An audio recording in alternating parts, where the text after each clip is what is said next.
안녕하세요. 결혼한 지 20년 된 40대 여성입니다. 지금도 제가 어쩌다 이런 일을 겪게 된 건가 싶은데, 이날이 때까지 제가 얼마나 대단한 업적을 이룬 것은 아니어도 남에게 피해주지 않고 최선을 다해서 열심히 살았거든요. 그런데 최근에 시부모님을 비롯한 시댁 식구들과 겪어야 했던 갈등은 제가 제대로 살아온 게 맞나 싶은 의문을 갖게 하네요. 정말이지 생각하면 할수록 어이가 없다니까요? 남편하고는 처음 대학교에서 알게 된 사이예요. 다만 같은 전공은 아니었는데 어쩌다 보니 같은 교양 과목을 듣게 되면서 서로 안면을 트게 되었죠. 참고로 당시 저는 2학년이었고 남편은 막 복학한 저보다 4살 많은 선배였어요. 그래서 저는 남편이 남자로 보이고 안 보이고를 떠나 그냥 너무 불편했는데 남편은 아니었답니다. 자기 말로는 저한테서 빛이 나더라며 첫눈에 반했었다나요? 하지만 남편이 아무리 듣기 좋은 말을 해줘도 별로 개의치 않았어요. 사실 그때만 하더라도 저는 누구랑 연애를 하는 것에는 별 관심이 없었거든요. 그래서 남편이 사귀자고 할 때마다 이 핑계 저 핑계 대가며 번번이 거절했는데, 글쎄, 남편이 포기를 안 하는 거예요. 그리고 그게 1년 이상 지속되니까 나중에는 어이없기도 하고 웃기기도 하고, 얼마나 내가 좋으면 저 오빠가 저러나 싶더라니까요. 그래서 결국 알겠다고 했어요.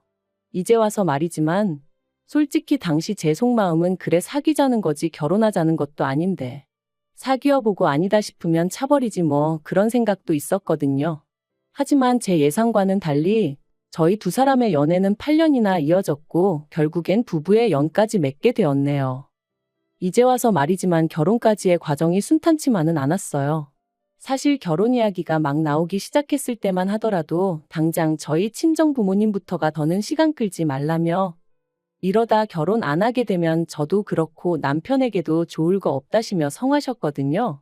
그리고 남편은 진작부터 결혼 이야기를 꺼내던 사람이었으니 저희 친정 부모님의 이런 말씀을 너무나 기쁘게 받아들였어요. 그런데 문제는 그 시기에 아버님이 하시던 사업이 부도가 나버린 거죠. 사실 아버님 사업이 조금씩 어려워지고 있는 건 남편을 통해 들은 바도 있고 해서 저도 어느 정도 알고는 있었는데 그래도 그렇게 빨리 무너져 버릴 줄은 몰랐거든요. 정말이지 이걸 어떻게 친정에 말해야 하나. 말 그대로 미치겠대요? 솔직히 헤어져야겠다는 생각은 안 했기에 어떻게 친정 부모님을 설득해야 하나 그 걱정이 더 컸던 것 같아요. 그런데 안 좋은 일은 연달아 온다더니 그게 끝이 아니었습니다. 아버님 사업이 어려워지자 빚쟁이들이 집에 찾아오기 시작했거든요. 그리고 결국 어머님께서 그 사람들을 감당해내지 못하고 알아눕게 되시면서 시댁이 말 그대로 집안이 쑥대밭이 되어버렸죠. 그리고 이 상황을 알게 되신 저희 친정부모님께선 이런 마당의 결혼은 무슨 결혼이냐고 하루빨리 헤어지라 하시대요. 지금이야 친정부모님은 오로지 제 안위만을 걱정하여 하셨던 말씀이라는 걸 알아요.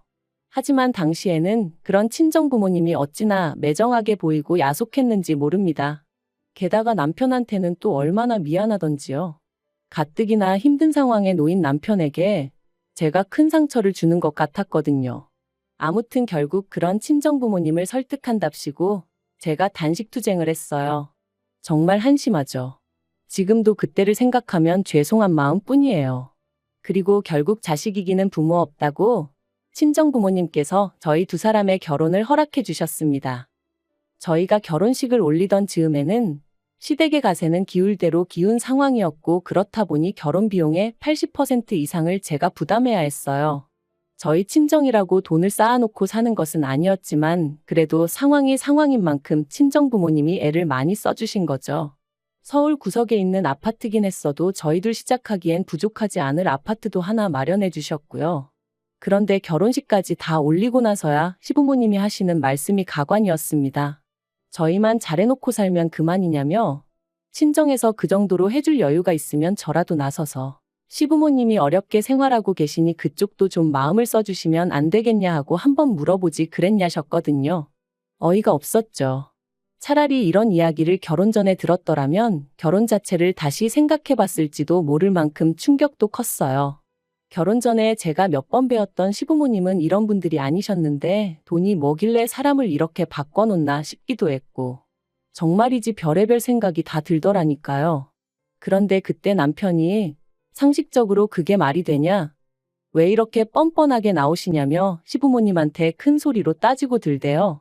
사실 저희 남편이 워낙 순한 사람인지라 어려서부터 시부모님한테 제대로 한번 대들어 본 적도 없댔는데 그런 모습을 보니 그 와중에 믿고 살아도 되겠다는 생각이 들더라고요. 아무튼 이후로도 이따금씩 시부모님과의 부딪히는 일이 있긴 했지만 그거야 어느 집에서나 있을 수 있는 일이다 생각하고 넘겼어요. 웬만하면 가슴에 쌓아두지 않고 살려고 했고 아니다 싶은 건 확실히 짚고 넘어가기도 했고요. 그리고 그렇게 지내다 보니까 어느 순간부턴 시부모님도 더는 억지 쓰는 일이 없으셨고 저도 어느 정도는 제 입장을 내세울 수 있는 그 정도의 사이가 되대요. 그러다 저희가 결혼한 지 6년 차가 되던 무렵이었습니다. 제가 육아 때문에 쉬다가 복직한 지 얼마 되지 않았을 때기도 했고요. 좀처럼 동네 분들하고 어울리는 일이 없으셨던 어머님이셨는데 하루는 당신도 꽃구경이 가고 싶으시다며 동네 분들과 나들이를 다녀오시겠다는 거예요. 그래서 저는 잘 생각하셨다고 다녀오시라 했지요. 그런데 며칠 뒤 평소처럼 직장에서 일을 하고 있는데 어머님이 크게 넘어지셨다는 연락을 받았습니다. 놀라서 한달음에 병원으로 쫓아가니 끙끙 앓고 계신 어머님이 누워 계시대요. 어쩌다 넘어지셨냐니까 다른 사람들 걸음이 어찌나 빠르던지 그거 쫓아가다가 넘어지셨다는데 얼마나 속상했는지 몰라요. 그리고 의사가 하는 말이 원래도 관절이 안 좋으셨던 것 같다면서 이참에 수술을 받으시는 게 좋겠다더군요. 어머님도 수술만 받으면 날아다닐듯 걸어다닐 수 있을 거라 생각하신 건지 받고 싶어 하시는 눈치셨고요. 그래서 제가 신우들에게 상의차 연락을 했는데 신우 둘 다 하는 말이 보험도 없는 양반 무슨 돈으로 수술을 시키냐입니다. 그러면서 노인네가 무슨 나들이는 나들이냐고 그걸 가라고 부추긴 제가 문제라는 식으로 몰아가는데 어이가 없었죠. 자기들은 어머님 모시고 어디 한번 가지도 않았으면서 제가 다 화가 나더라니까요. 그래서 돈 문제면 신경 쓰지 말라고 했어요. 사실 제가 저희 친정부모님 보험 들면서 시부모님 것도 들어놓고 있었거든요. 보험비야 그거 얼마 되지도 않았고 말한다고 신우들이 줄 것 같지도 않아서 그냥 제가 내고 있었고요. 한편 관절 수술을 받으신 이후로 어머님은 계단을 오르내리기를 무척 꺼려 하셨어요. 사시는 곳이 엘리베이터가 없는 빌라다 보니 외출을 하시려면 계단은 피할 수가 없었는데 말이죠. 병원에서도 재활을 위해서라도 계단으로 다니시는 게 좋다고 했지만 적응되기까지는 어쨌든 시간이 필요하기도 했고 그리고 그런 어머님도 어머님이지만 남편이 그런 어머님이 안쓰러워 안절부절 못하는 걸 보니까 제 마음이 너무 안 좋더라고요. 그래서 제가 결단을 내렸습니다. 그건 바로 시부모님을 아파트로 이사를 시켜드리는 일이었죠. 사실 시집 올 때 결혼 미천을 친정부모님이 대주시기도 했지만 그런 와중에 여자도 비상금으로 얼마는 들고 있어야 한다며 친정어머니가 따로 챙겨주신 돈이 있었어요. 그래서 그걸로 제가 주식을 좀 했는데 거기서 생각보다 수익이 좀 났었거든요. 그래서 그 돈에 남편과 제가 같이 모은 적금 그리고 시부모님이 당시 살고 계신 빌라의 보증금 전부 다 싹싹 끌어모으고 그래도 부족한 건 대출받으면 어떻게든 되지 않을까 싶더라고요. 그래서 남편에게 이야기를 꺼내니 남편이 어쩔 줄 몰라 하대요. 고맙다 하면서도 미안하다 그러고 미안하다 하면서도 몇 번이나 고맙다 하고 제 성격이 원래 마음먹은 건 빨리빨리 해치우는 편이다 보니 마음먹은 그날부터 열심히 발품 눈품을 팔았습니다. 그래서 덕분에 세대수가 많지 않고 급매로 나온 아파트 하나를 찾긴 했는데 계약 직전에 대출을 조금이라도 줄여볼까 싶은 생각에 신우들에게 연락을 했어요. 아무리 그래도 자기들 부모님 모실 아파트를 마련하자고 하는 건데 얼마라도 보태겠지 싶은 기대도 솔직히 있었고요. 그런데 신우들 하는 말이 남편과 저희 둘이 낸 아이디어 아니냐며 그러니까 저희 둘이 알아서 하라대요. 자기들이 보기엔 시부모님 두 분이 빌라에서도 아무 문제 없이 잘만 지내시는데 저희가 괜히 일을 벌린다는 식으로 말하면서 말이죠. 내심 야박하다 싶었지만 왠지 치사스러운 마음에 저도 두 번은 안 물었습니다. 그러냐고 알겠다 하고 말았네요. 그리고는 어차피 이렇게 된 거 이러나 저러나 제가 집어넣은 돈이 제일 많으니 제 명의로 사서 살게 해드리자 그렇게 된 거였어요. 남편하고 공동 명의로 할까 싶기도 했는데 남편이 그냥 제 명의로 사라고 하더라고요. 그리고 그렇게 시부모님을 아파트로 모셨는데 두 분 다 그때까지도 명의에 대해서는 이런 방구도 없으시더니 갑자기 트집을 잡기 시작하셨어요. 집 사는데 당신들 전세 보증금도 들어갔으면 공동 명의를 했어야 하는 거 아니냐면서 제가 마치 두 분 전세 보증금을 가로챘다는 식으로 말씀을 하시더라고요. 너무 황당하고 어이가 없어서 그러면 처음부터 제가 이사하자고 했을 때 싫다 하시지 그러셨냐니까 그건 또 못 들은 척 하시고 결국 제가 그런 시부모님께 그럼 그 보증금 빼드릴 테니 다시 사시던 곳으로 돌아가시겠냐 물었습니다. 아니면 대출이고 뭐고 두 분이서 다 갚으시겠냐고 그러면 저는 제 돈 다 빼서 나가겠다고요. 그랬더니 그제서야 더는 입 딱 다무시고 명의 가지고 왈가왈부를 안 하시더라니까요. 물론 이후로도 다른 시시콜콜한 일들로 제 속을 긁으시기 일쑤였지만요. 한편 남편과의 결혼 생활은 어느새 안정기에 접어들어 여러 가지로 만족스러운 나날이었어요.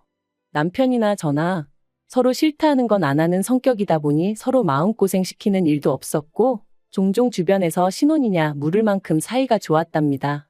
그런데 그런 남편이 올해 초 퇴근길에 신호등 건너다가 버스에 치여서 제대로 인사도 못하고 떠났어요. 앞으로 한 10년만 더 일하고 은퇴하자.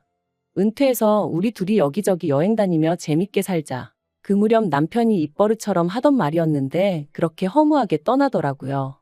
인생 참 별거 없다 싶대요. 그러다 지난달이었습니다.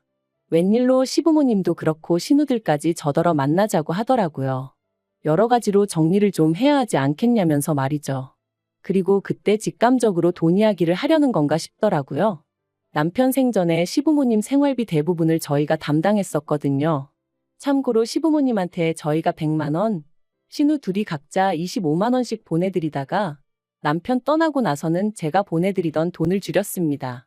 맞벌이에서 당장 외벌이가 된 것도 있었고 어쨌든 산 사람은 살아야 된다고 저도 저지만 미술 전공이던 딸의 수업료를 생각하면 어쩔 수 없는 선택이었죠. 그래서 50만 원만 보내드린다 말씀드렸고 아버님 어머님 두 분 다 수학이 너머로 목소리가 좋진 않으셨지만 알아서 하라고 하시대요. 그리고 솔직히 그 당시 저에게는 두 분 기분을 헤아려 드릴 만한 여력이 없기도 했고요. 아무튼 그렇게 약속 당일 시댁에 다 같이 모였는데 큰 신우가 먼저 저에게 할 이야기가 있다고 하더니 생각지도 못한 아파트 명의 이야기를 꺼냈습니다. 그리고 이어지는 말이 얼마나 어이가 없었는지 몰라요. 한다는 소리가 아들 잃은 부모 마음이 오죽하겠냐 하더니 아버님 어머님 두 분 다 너무나 외롭고 헛헛해 하신다면서 이참에 두 분 살고 계신 제 아파트 명의를 두 분 명의로 바꿔드리면 안 되겠냐는 거예요. 그러면 하다못해 아들이 당신들한테 집이라도 해주고 떠났다 뭐 이런 위로를 받으실 수 있지 않겠냐면서 말이죠. 그리고 저는 그런 말도 안 되는 소리를 듣고만 있을 수는 없더라고요.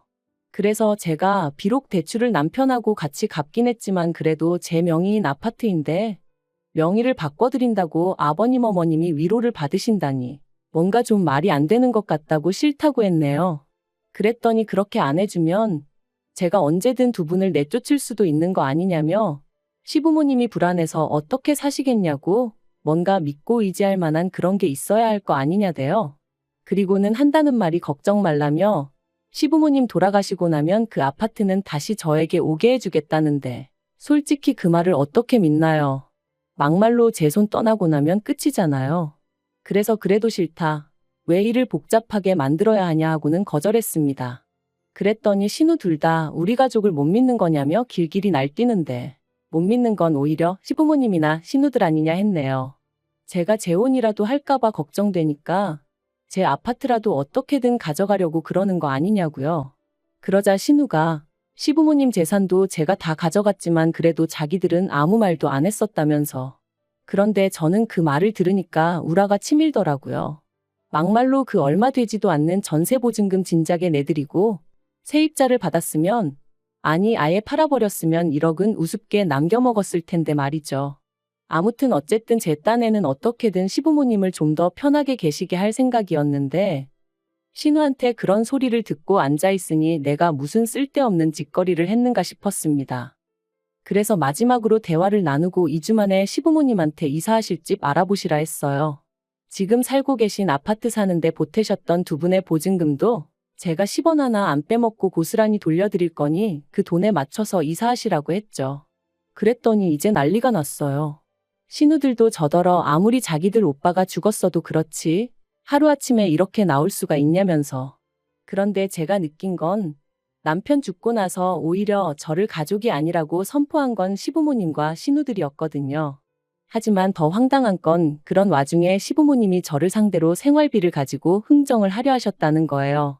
이사를 갈 때 가더라도 생활비는 예전처럼 100만 원씩 보내라고, 그러지 않으면 하늘에 있는 당신들 아들이, 그러니까 저희 남편이 저를 용서치 않을 거라나요?